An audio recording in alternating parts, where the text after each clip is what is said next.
இப்போ நம்ம எதுக்கு கிவி ஃப்ரூட் எடுத்துருக்கோம்னா அதில் நிறைய பெனிஃபிட்ஸ் இருக்குது. இப்போ நம்ம என்னென்ன பெனிஃபிட்ஸ்ன்னு பார்ப்போமா?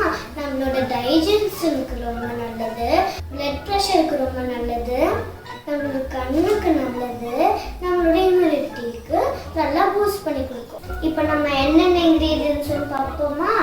நான் கிவி ஃப்ரூட்ஸ் எடுத்து வச்சுருக்கேன், நம்ம ஆல்மண்ட் மில்க்குக்காக ஆல்மண்ட் எடுத்து வச்சுருக்கேன், ஹனி எடுத்து வச்சுருக்கேன், அதுக்கப்புறம் 1/2 லிட்டர் மில்க் எடுத்து வச்சுருக்கேன். இப்போ நம்ம எப்படி ஆல்மண்ட் மில்க் செய்யலான்னு பார்ப்போமா? ஆல்மண்டோட ஸ்கின் எல்லாத்தையும் ஒரு ஹாட் வாட்டரில் போட்டு நல்லா பீல் பண்ணி வச்சுருக்கேன். இப்போ நம்ம அது மிக்ஸி ஜார்க்குள்ள போடலாமா? அதுக்கப்புறம் நான் 1/2 லிட்டர் மில்க் எடுத்து வச்சுருக்கேன், அது கொஞ்சமாக ஊற்றிக்கிறேன்.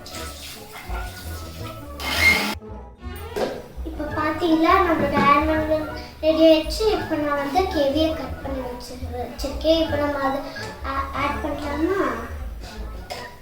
அப்புறம் நான் 2 டேபிள் ஸ்பூன் ஹனி ஊற்ற போடுறேன். நான் இப்போ திருப்பியும் கொஞ்சமாக மில்க் ஊற்ற போடுறேன்.